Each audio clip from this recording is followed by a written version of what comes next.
Napakaganda na binasa natin kanina, no? Ito yung tungkol doon sa isang eskriba na nagtanong kay Jesus. Marahil, hindi lang ito tanong ng eskriba. Siguro, kung titignan natin ang laman ng puso natin, maaaring ito rin ang tanong natin para kay Jesus. Sabi, Guro, anong kailangan kong gawin para makamit ang buhay na walang hanggan? Tayo po, mga tao, nagtatanong tayo, meron tayong dalawang motibo. Ang una, kasi gusto nating malaman. Sino ba naman ang ayaw malaman kung paano nga ba pumunta sa langit? Paano tayo makakarating doon? Lalo na, kagaya ko, medyo nagkakaedad na. Lahat tayo, yun ang iniisip natin. Para maintindihan, para matutunan, para malaman. Pero meron din isang klaseng tanong. Yung tanong na, malamang nagawa na rin natin to. Yung tanong na gusto mong subukin yung kaharap mo. Gusto mong alamin kung alam niya ang pinagsasasabi niya o kung gusto mong malaman kung pareho ba kayo ng iniisip. Yung binasa natin kanina, alam ni Jesus ang pakay ng eskriba. Kaya sinagot ng tanong din. Anong tanong ni Jesus? Ano ba ang sinasabi ng kasulatan? Ano ba nabasa mo doon? At kung titingnan mo, tama yung sinabi ng eskriba, tama yung sinagot niya kay Jesus eh. Ang sabi niya, di ba, ibigin mo ang Panginoon mong Diyos ng buo mong puso, kaluluwa, lakas at pag-iisip, at ibigin mo ang iyong kapwa, gaya ng sarili. Yun yung sagot ng eskriba, no? Kung maaalala niyo, ang 10 utos, ito yung buod. Yung unang 3 commandments, ito yung pagmamahal sa Diyos ng buong puso, kaluluwa, lakas at pag-iisip. Tapos yung next 7, ito yung pagmamahal sa kapwa gaya ng sa sarili. Kung titignan nyo po, no, hindi nyo siguro pwedeng paghiwalayin. Ito, tinuturo din to ni Jesus na hindi pwedeng paghiwalayin yung pagmamahal natin sa Diyos at saka pagmamahal natin sa kapwa. Yung pagmamahal sa kapwa, ito yung manifestation ng pagmamahal natin sa Diyos. At kung titignan nyo, yung sinagot ng abogado, ito yung Shema Israel, yung mahalin mo ang Diyos ng buong puso, kaluluwa, pag-iisip at lakas. Ito yung Shema Israel na dinadasal ng mga Hudyo 2 times a day. At yung pangalawang sinabi niya na mahalin mo ang kapwa, gaya ng iyong sarili, galing naman ito sa Leviticus 19. So kung titignan mo, galing pa to sa Old Testament. At pati si Jesus sinasabi to. Tama ang sinagot nung abogado. At isa pa, no, gusto ko bigyan ng linaw to, no, na ang 10 utos, yung binigay yung buod kanina, yun ay pagbibigay ng katawan sa 10 utos. Si Jesus ang kaganapan ng 10 utos. Siya ang nagmahal sa tatay ng lubusan. Dahil alam ni Jesus na mahal ng tatay ang mga tao, naging tao din siya. Naging kapwa din natin. Pag-usapan natin yung kapwa mamaya, no? Dahil sa pagmamahal ng Ama, nagkatawang tao siya para iligtas tayo mga tao. He is the embodiment of the 10 Commandments. Mahal niya ang Ama, kaya mahal niya rin tayo. Pero ito, dinagdagan ng eskriba yung tanong niya. Medyo nagyabang ng konti. Meron siyang gustong patunahin. Sabi niya, sino naman ang aking kapwa? Yan, ito, pag-usapan natin to.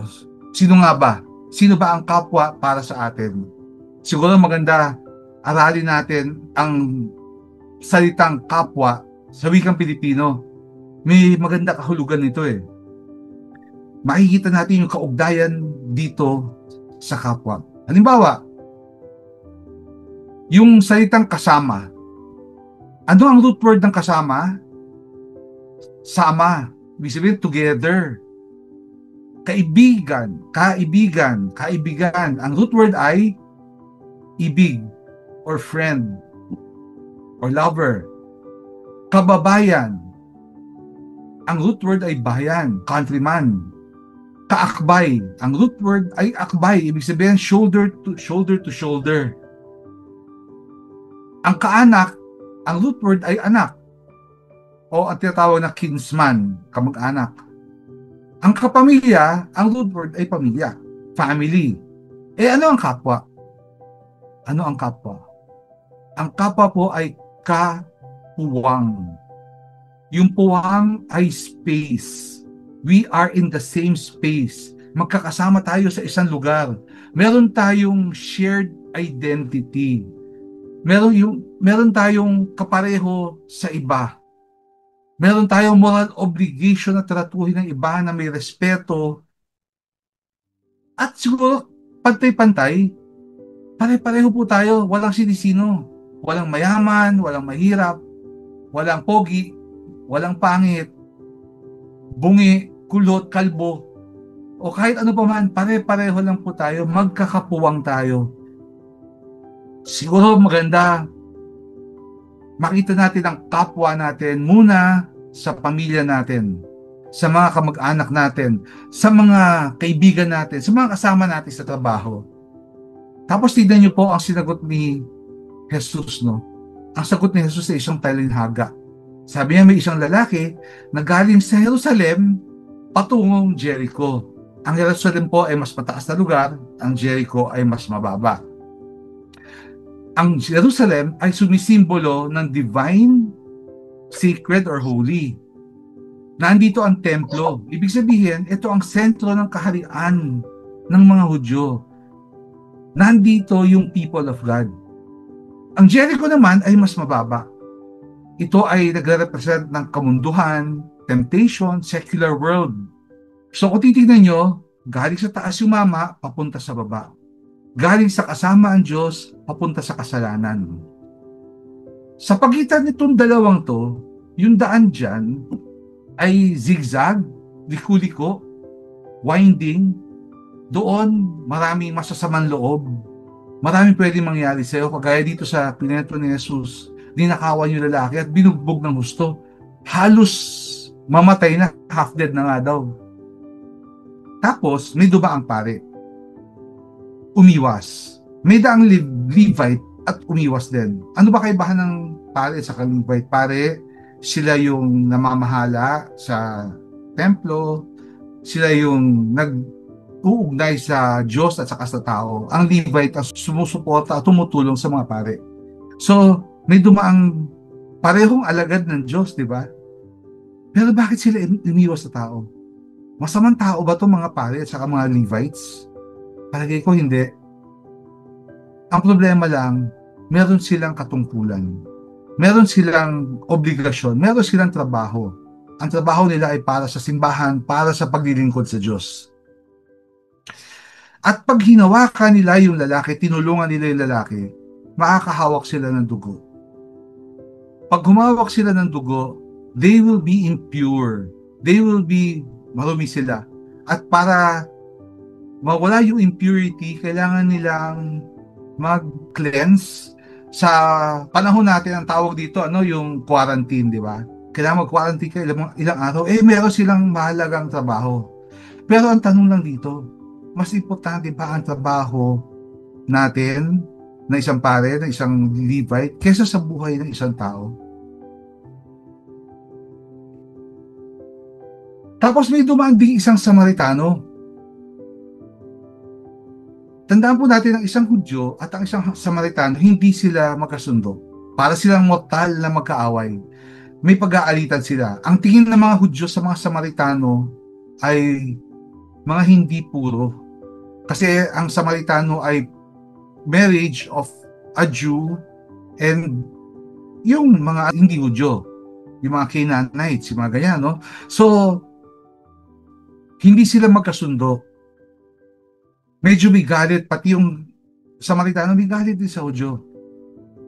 So, sa binasa natin, may tatlong personalidad. Kung nakapansin yun, no? Pinag-usapan natin, may pare, yung binugbog, at yung Samaritano. Nakwento ko na po dati. Bibigyan ko lang po ng paliwanag kung paano ko naiintindihan ito, no? Nakwento ko na po dati sa inyo na 3 beses na ako muntik mawala nung pandemic. Alam niyo yan, nakwento ko na yan dati. Siguro masasabi ko na isa kong half-dead person noon. Sobrang hina ko. na hindi ko kayang tumayo mag-isa. Hindi ko kayang maligo mag-isa. Buti na lang andyan yung boss pebbles ko na pinapaliguan ako. Nung na-emergency operation ako, helpless ako, dinudugo ako, konting galaw, dinudugo ako. Hindi ko kayang gumalaw ng walang tulong ng ibang tao. Siguro,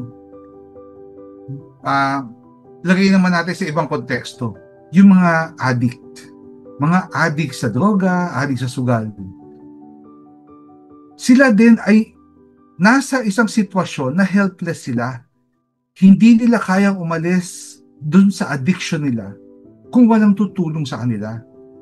Andyan yung mga tao na nag-aral para tumulong, para matanggal yung mga addiction. Ganyan po siguro yung nararamdaman ng tao na binugbog. Pero kung titignan nyo, parang tayong lahat ito, magkakapwa tayo. Kailangan natin ng tulong para mailigtas. Kasi lahat tayo makasalanan. Yung kasalanan po ay addiction. Kasalanan po ay hindi lang yung maliliit na bagay na nagagawa natin, kundi yung makasalanan tao. Tayo pong lahat yun at kailangan natin si Jesus. Ang tanong po,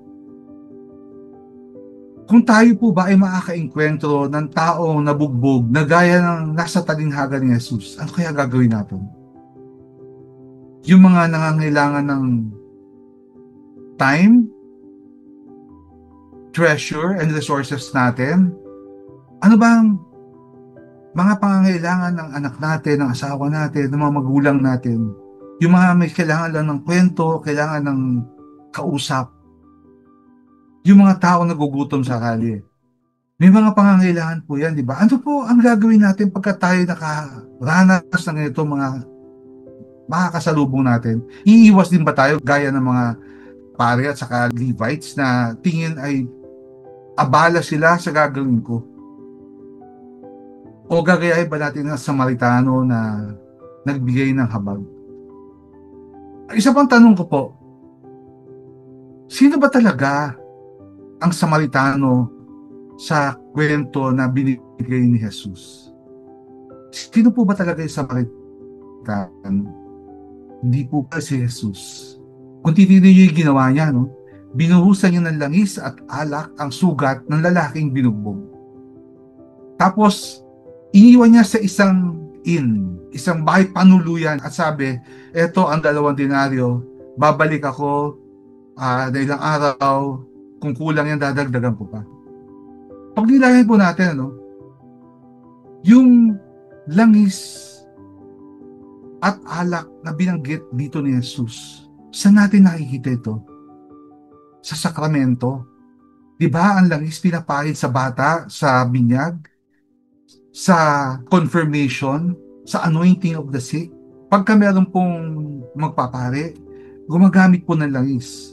Yung alak po, yan ang tinatanggap natin na dugo ng ating Panginoong Jesus sa Eucharistia. So kung titignan nyo, andyan yung sakramento do sa kwento ni Jesus. Ano yung o yung bahay panuluyan? Yan po ay sumisimbolo ng ating simbahan. Parang sinasabi ni Jesus, eto ang kapwa makasalanan. Iniiwan ko sa inyong kapwa makakasalanan. Mag-alagaan kayo, magtulungan kayo. Sumunod tayo sa yapak ng ating Panginoong Jesus. Yung bahay panuluyan ay ang simbahan na tinatag ng ating Panginoon. At tayo ay miyembro nitong simbahan na to. Iniwan sa atin ang kapwa natin makakasalanan. Bago siya bumalik, binigay niya ang buo niyang pagkatao, binigay niya pati ang buhay niya para mailigtas tayo. At babalik siya. Babalik talaga ang ating Panginoon sa huling araw.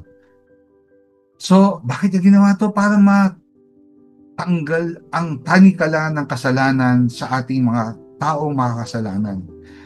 Para tayo mga kapwa makakasalanan, tayo po mga kapwang, ay magtulungan para pagdating niya, pag sumunod tayo sa yapak niya, tayo ay karapat-dapat na anong tanong ng eskriba? Paano kung makakamit ang buhay na walang hanggan? Siguro ito ang tinuturo sa atin ng Panginoon. Sumunod tayo sa yapak niya, magtulungan tayo ang hamon po sa atin, sana sumunod tayo kay Jesus, sumunod tayo sa yapak niya, na mahalin ang Diyos ng buong pag-iisip, puso, kaluluwa, at mahalin natin ang ating kapwa sa bahay panuluyan, sa simbahan, kung saan tinatag ni Jesus ito dito sa ating mundo. No? Siguro dito ko natatapusin ang ating pagninilay. Maraming salamat po sa pag-imbita uli sa akin.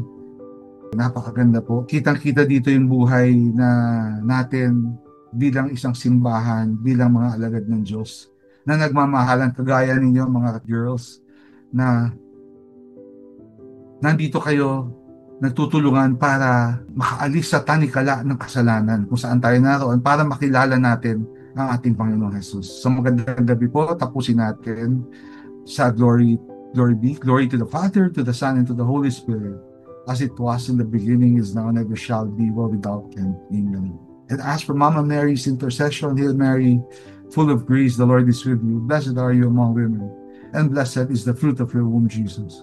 Holy Mary, Mother of God, pray for us sinners, now and at the hour of our death. Amen. Sa ngalan ng Ama, ng Espiritu Santo. Maraming salamat po. God bless you.